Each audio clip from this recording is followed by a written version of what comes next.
नमस्कार, आप देख रहे हैं 10 में है दम। मैं हूं आपके साथ विवेक चांडिल्य। सबसे पहले जिक्र कर लेते हैं उन खबरों का जिन पर आज हम नजर डालने वाले हैं। सबसे पहले आपको देंगे कोरोना पर अपडेट, यानी देश में इस वक्त कोरोना को लेकर क्या हालात हैं, देश के अलग अलग राज्यों में, बड़े शहरों में, छोटे गांवों में आखिर स्थिति क्या बन रही है। इसके अलावा बताएंगे आपको आखिर चुनाव आयोग को आज अदालत की तरफ से कड़ी फटकार क्यों लगाई गई। अदालत ने क्यों कहा कि 2 मई को चुनावी नतीजों की गिनती पर भी या चुनावी मतदान की गिनती पर भी रोक लगा दी जाएगी अगर अभी नहीं संभले तो। इसके अलावा आपको बताएंगे महाराष्ट्र में स्थिति क्या है, क्योंकि महाराष्ट्र में पिछले 24 घंटे में 66,000 से ज्यादा मामले सामने आए, जो बताता है कि महाराष्ट्र में स्थिति काबू नहीं हो रही है। लेकिन उससे पहले आपको बता दें कि रिपब्लिक भारत आपसे जुड़े हर एक मुद्दे की आवाज उठाता है, तो आप भी अपनी आवाज उठाइए और रखिए अपने विचार कू ऐप पर। कू ऐप के यूजर्स के लिए हमारा आज का सवाल यह है कि क्या ऑक्सीजन को लेकर सियासी खींचतान कोरोना के खिलाफ लड़ाई पर असर डालेगी। अभी जाइए कू ऐप पर और रखिए अपने विचार। तो सबसे पहले बात, देश में इस वक्त कोरोना की स्थिति क्या है। देश के अलग अलग शहरों में, अलग अलग राज्यों में फिलहाल कोरोना से उभरती हुई कोई तस्वीर नजर नहीं आ रही है, क्योंकि कोरोना के खिलाफ जिस तरह के लड़ाई के लिए जिस तरह के हथियार की हमें जरूरत है, मसलन ऑक्सीजन की बात करें, बेड्स की बात करें, बड़े बड़े अस्पतालों की बात करें, इनकी किल्लत अभी भी महसूस की जा रही है। और ये किल्लत आम लोगों तक इस तरह प्रभाव डाल रही है कि आम लोग बस मजबूर होकर अपनों की सांसें उखड़ते हुए देख रहे हैं, इसके अलावा कुछ नहीं कर पा रहे। देखिए ये ताजा रिपोर्ट।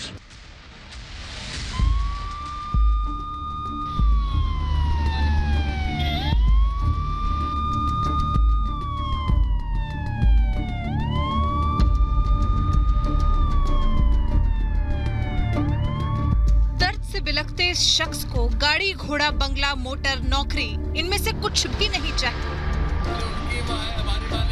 इसको तो बस अपनी माँ चाहिए, जो दिल्ली के एलएनजेपी अस्पताल में जिंदगी और मौत के बीच झूल रही है। प्लीज मदद करवाओ, मम्मी एडमिट है, प्लीज मदद करवाओ। इस शख्स की बेचारगी और लाचारी बताने के लिए इसके आंसू ही काफी हैं। कोरोना महामारी के आगे घुटने टेक चुका ये सिस्टम इसके दर्द को समझने के लिए तैयार नहीं है। कहाँ से अप्रोच लगवाए, हम किससे अप्रोच लगवाए। कह रहे हैं मंत्री होगा, उनकी माओ को बैठ दे रहे हैं, उनके बेटों को बैठ दे रहे हैं। हम पागल है, जनता मर जाए, जनता मर जाए क्या। खाली उनकी माँ है, हमारी माँ नहीं है, हम लोगों की माँ नहीं है क्या। बस उनका ही सब कुछ है।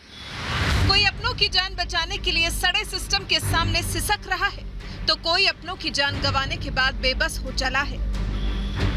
मैं बार कर रही हूँ, अंदर भी नहीं जाने दे रहे, और कल से कांटेक्ट करने की कोशिश कर रही हूँ। उनके पास मोबाइल दे रखा था, वो फोन भी नहीं रिसीव हो रहा। आज कॉल आ गया कि वो खत्म हो गए। मेरी जब से रात से परसों 12:30 बजे जब से यहाँ से गई हूँ, जब से कोई बात नहीं हुई है। एक शख्स कोरोना मरीज अपनी मां की जान बचाने के लिए सिस्टम से भीख मांग रहा है। उनकी माँ है, हमारी माँ नहीं है, हम लोगों की माँ नहीं है क्या। पॉजिटिव आ गया, आप यहाँ ले जाओ। यहाँ लेके आई, उन्होंने पता नहीं क्या कितने दिन। और एक महिला अपने पति को खोने के बाद बदहवास हो चुकी है। मैं बार कर रही हूँ, अंदर भी नहीं जाने दे रहे। और ये महिला अपने पति की जान बचाने के लिए सड़क पर सिसक रही है, लेकिन कोरोना पीड़ित इसके पति को दिल्ली का कोई अस्पताल भर्ती करने के लिए तैयार नहीं है। कोरोना का जांच किया, कोरोना पॉजिटिव निकला। अब यहाँ बेड नहीं, बोल रहे हैं बेड नहीं है, मतलब भर्ती नहीं करेंगे। अब ऑक्सीजन की कमी हो रही है, हम बहुत परेशान हैं। क्या करें, रोड पे खड़े हैं, कहीं भर्ती भी नहीं ले रहे हैं।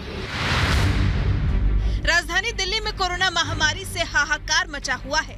अस्पतालों में कोरोना मरीजों के लिए बिस्तर नहीं बचे हैं। वहीं ऑक्सीजन सिलेंडरों की भारी कमी है और अंतिम संस्कार के लिए भी जगह नहीं है।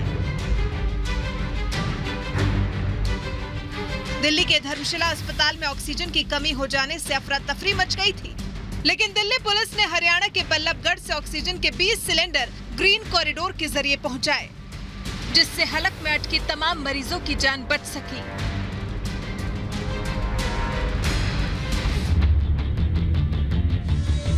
ताजनगरी आगरा में कोरोना के मरीजों के तीमारदार ऑक्सीजन सिलेंडर के लिए दर दर भटक रहे हैं। लेकिन हर जगह ऑक्सीजन सिलेंडर के लिए मारामारी हो रही है। इसके बावजूद लोगों को ऑक्सीजन सिलेंडर नहीं मिल पा रहे हैं। हम लोगों को ऑक्सीजन नहीं मिल पा रही है। प्रशासन जो है वो केवल हॉस्पिटलों को दे रहा है। हॉस्पिटल में हमें बिस्तर मिलेंगे नहीं, यहाँ पर हमें ऑक्सीजन मिलेंगे नहीं, तो हमें वैसे ही बोल दे हम यहाँ पर लाश बन के लेट जाते हैं। वहीं कुछ मरीजों को अस्पताल ने अपने यहाँ रखने से इनकार कर दिया है। उन्हें कह दिया गया है कि वो अपने मरीजों को घर ले जाकर इलाज करें। अस्पतालों की इस बेरुखी से उनके चेहरे उदासी से भर गए हैं।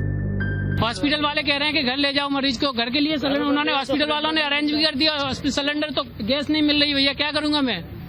5 बजे की कह रहे हैं, 5 बजे तक मेरा पेशेंट एक्सपायर हो जाएगा, मैं क्या करूंगा इस ऑक्सीजन का?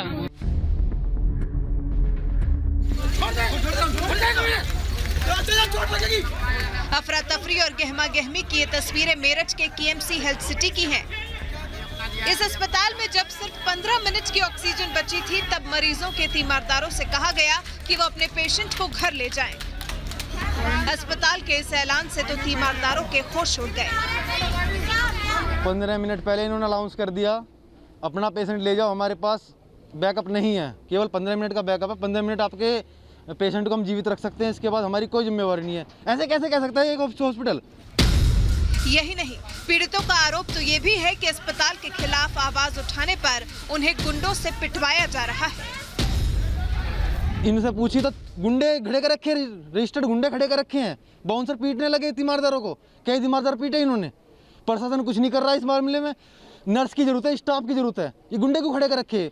20,000 रुपये सैलरी क्यों दे रहे हो इन्हें? 20 गुंडे खड़े कर रखे हैं, महीने में 4-4 लाख रुपए सैलरी क्यों दे रहे हो इन्हें? कोरोना महामारी के हाहाकार के बीच एक कलयुगी बेटे ने अपनी बीमार मां को घर से बाहर निकाल दिया। जब इसकी खबर कानपुर पुलिस को लगी तो पुलिस ने मौके पर पहुंचकर बीमार महिला को उर्सुला अस्पताल में भर्ती करवाया, लेकिन इलाज के दौरान बुजुर्ग महिला ने दम तोड़ दिया।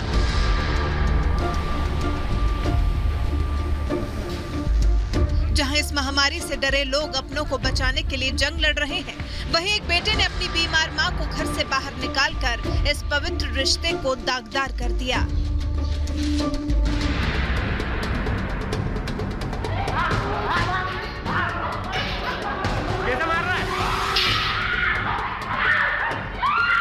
मारपीट और झड़प की ये तस्वीरें मध्य प्रदेश के इंदौर की हैं। चिरायू अस्पताल के स्टाफ और यहां भर्ती कोरोना मरीज एक महिला के तीमारदारों में जमकर मारपीट हुई। जब मामला पुलिस थाने पहुंचा तो पुलिस एक्शन में आई, लेकिन पीड़ित महिला का आरोप है कि उन पर पुलिस केस वापस लेने के लिए दबाव बना रही है। यहाँ पे पूरा उन्होंने काटा है, डॉक्टर उसने देवेंद्र जाट ने यहाँ पे फाइन भरी है, जिसने मारपीट करी है, और इन लोगों ने उन लोगों को यहाँ से भेज भी दिया है। जो हॉस्पिटल स्टाफ इन लोगों ने बिठा रखा था, इन लोगों ने यहाँ से उनको रफा दफा कर दिया है। थोड़ा बाहर जाए आप। और ये लोग हमारे ऊपर प्रेशर बना रहे हैं, हम दोनों महिलाएं हैं। पुलिस की गिरफ्त में खड़े ये लोग इंसान की शक्ल में हैवान हैं। ये जिंदगी और मौत की जंग लड़ रहे कोरोना मरीजों को जिंदगी देने वाली संजीवनी की कालाबाजारी करते थे, लेकिन पुलिस ने इन्हें रंगे हाथ गिरफ्तार कर लिया। छत्तीसगढ़ के रायपुर में कालाबाजारी करके एक रेमडेसिविर इंजेक्शन को 25,000 रुपए में बेच रहे थे।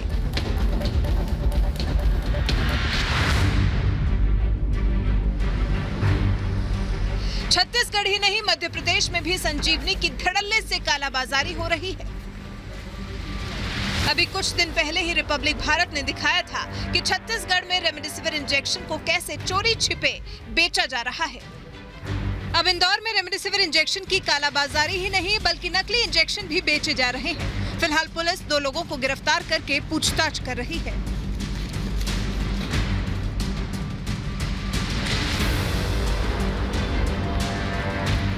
जहां जीवन रक्षक इंजेक्शन रेमडेसिविर की मारामारी है, वहीं इंसानियत के दुश्मनों ने इसे कमाई का जरिया बना लिया है और इस संजीवनी की जमकर कालाबाजारी हो रही है।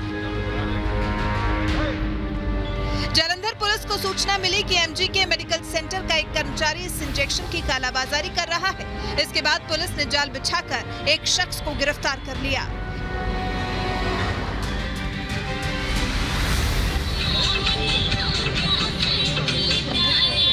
ये तस्वीरें किसी बारात घर की नहीं है, बल्कि राजस्थान के झुंझुनू पुलिस थाने की हैं। यहाँ एक महिला कांस्टेबल को कोरोना महामारी की वजह से जब छुट्टी नहीं मिली तो उसने थाने में ही घोड़ी पर बैठकर बारात निकाली और महिलाओं ने जमकर ठुमके लगाए।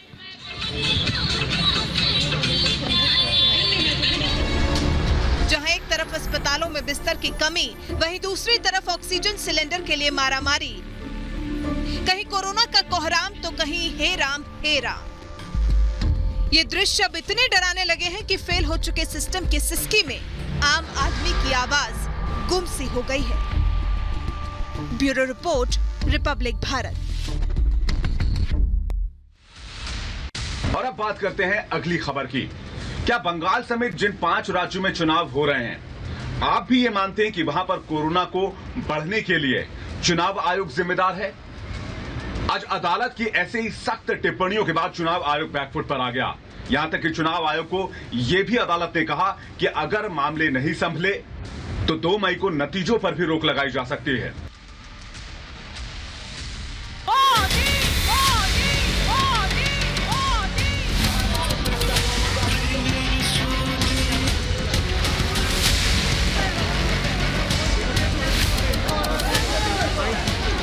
देश में कोरोना की दूसरी लहर के लिए कौन नेता जिम्मेदार है,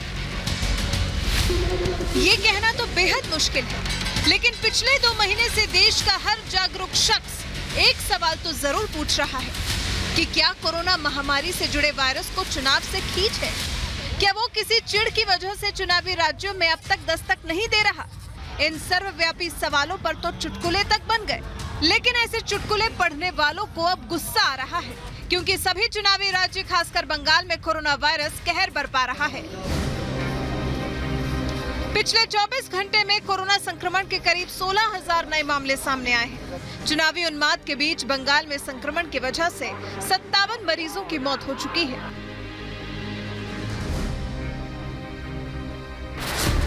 कुछ ऐसी ही स्थिति चुनावी राज्य तमिलनाडु की भी है, जहां अब तक 1 लाख से ज्यादा लोग कोरोना की चपेट में आ चुके हैं, जिसके बाद एक नई बहस छिड़ गई है कि क्या चुनावी राज्यों में ऐसी तबाही के लिए सभी राजनीतिक दलों के अलावा कोई और भी जिम्मेदार है, जिसने अपनी सहूलियत के लिए अपनी जिम्मेदारियों को भुला दिया। दरअसल एक सुनवाई के दौरान मद्रास हाईकोर्ट की सख्त टिप्पणियों की वजह से चुनाव आयोग भी कटघरे में खड़ा हो गया, क्योंकि मद्रास हाईकोर्ट के चीफ जस्टिस संजीव बनर्जी ने चुनाव आयोग को ही कोरोना संक्रमण की दूसरी लहर के लिए जिम्मेदार ठहरा दिया।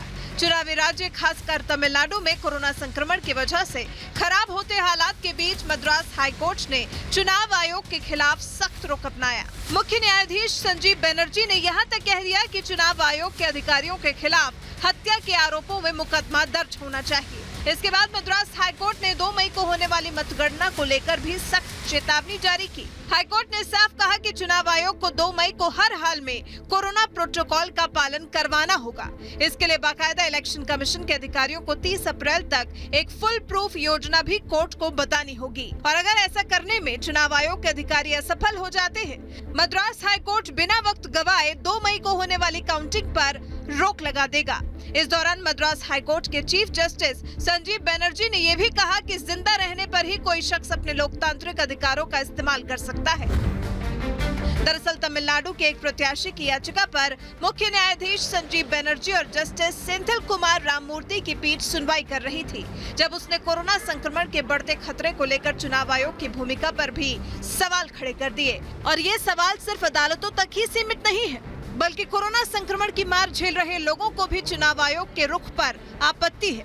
जबकि टीएमसी ने बंगाल में बिगड़ते हालात के बीच छठे, 7वें और 8वें चरण के मतदान को एक साथ कराने की अपील की थी, जिसे चुनाव आयोग ने कानून का हवाला देकर खारिज कर दिया था। यही वजह रही कि ममता बनर्जी को एक बार फिर चुनाव आयोग पर निशाना साधने का मौका मिल गया। इलेक्शन कमिशन के आमी काठगोड़ाয় दाঁড় করাতে চাই। আজকে কোভিড কে বিশেষ করে মাদ্রাস হাইকোর্ট যা বলেছে যে কোভিড বাড়াবার জন্য election commission is also responsible. Narendra Modi and election commission both are responsible. जिसके बाद उस पर भी आरोप लगे थे कि नेताओं की तरह वो भी चुनाव में कोविड प्रोटोकॉल को लेकर गंभीर नहीं है। हर चुनावी रैली में कोविड प्रोटोकॉल टूटने के बावजूद चुनाव आयोग की तरफ से नेताओं के खिलाफ किसी तरह की कार्रवाई नहीं की गई, जिसकी वजह से पाबंदियों का ठीक से पालन का सख्त संदेश आम लोगों में भी नहीं गया। Bureau report, Republic Bharat.